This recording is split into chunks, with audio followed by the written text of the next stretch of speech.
pandemic has made clear there are fundamental problems in our society as issues like income inequality get worse. But the pandemic's going to end, and our next guest wants to make sure we don't just get lulled back into complacency. Julio Vincent Gambuto writes, businesses and governments are about to band together to knock us unconscious again. It will be funded like no other operation in our lifetimes. And Julio is a writer and director, and he joins us now via Skype. Welcome to the show, Julio. Thank you, Crystal. It's good to be here. Absolutely. So you wrote about the gaslighting that we are all about to be subjected to. Just lay out that argument that you're making.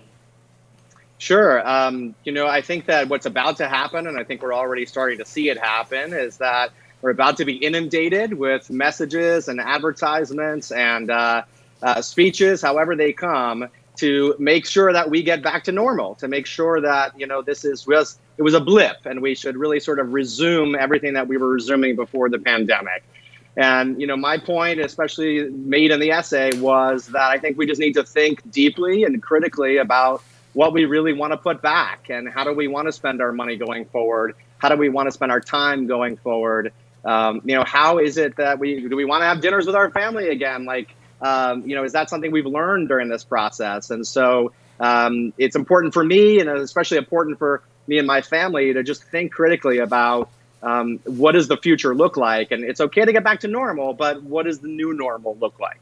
I think that's an important point, Julio, and you talk about the advertising industry in particular. What do you mean by that? Are you saying businesses want us to kind of forget that this has happened because they don't want consumer spending patterns to change? Just go into that a little bit. Well, I think, look, this is the layman's perspective. I'm a citizen. I'm not an advertising executive, so I don't have the numbers in front of me. But I know what it feels like to be a consumer and to turn on my television and my laptop every day and be overwhelmed by this kind of messaging. I think that what those companies and brands are looking for is for you, yes, to start spending the same money that you were spending before. Our economy is only going to work again at the same level that it was working if we all continue to spend those same dollars. But I think that, we just have to be aware of it. We have to take a look critically at the messages that are coming at us.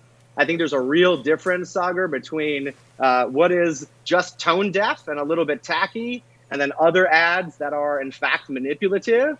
And then I think that sort of third phase is other ads and messages, frankly, from big business, from government, that are specifically gaslighting. And there's a difference between all those things. Yeah, you're talking about a sort of more fundamental economic shift. We've all been sort of temporarily forced into being knocked off of our typical consumerist-focused society where, yes, our entire economy, we've been looking at the numbers here, something like 70% of our economy is consumer spending. And so to take a moment and say, maybe I have been gaslit here for years and convincing me that in order to be happy, I need to buy all this cheap Chinese-made crap. The more the better. Fill up your house, fill up everything until that's all that matters. I think it's good to take a step back and ask yourself whether those are really the values that we want as a society. But on the other hand, a lot of workers, obviously because that's the way our economy is structured, depend on those jobs for their livelihoods. They've been knocked out of those jobs right now. How do we sort of restructure, get people back to work while questioning those consumers' values that we've been force-fed for literally decades? It's such a great question. Crystal, I come from a working class family on Staten Island in New York. And so I've had the privilege really of sort of seeing the way that my brother-in-law gets up every day to go to work, and he works for Coca-Cola. And then I also have friends who are, consultants at McKinsey. This has been a really, really, significant change to everybody's life across the board. We have to stay cognizant of the jobs that are at stake. We have to make sure that our economy runs. I'm not one of these people who says burn it all down and start over. I don't think that's going to be helpful. But critically thinking about how we fix it and how we be more responsible about it, that's everyone's responsibility. It's not just our public policymakers and our leaders. It's our citizens' responsibility as well. And look, I'm the first one. I sat down during this pandemic and I said, okay, well, what did I spend my money on in January? Where did every dollar go in January before this started? And can I make changes about where I put those dollars? Can I make changes about where I put my clicks on my computer? Can I make changes about where I spend my time? I looked at my calendar, and I think that these are exercises that we can do on an individual level. We can do them as a family. We can do them as a community to just be aware of where are we putting our money. And who are we supporting when we put our money there? And these are really, really hard questions to answer for everybody.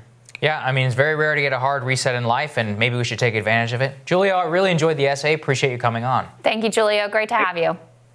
Thanks for having me. Next on Rising, two former First Ladies. They joined force with a lot of star power in the fight against COVID-19. That's when Rising continues.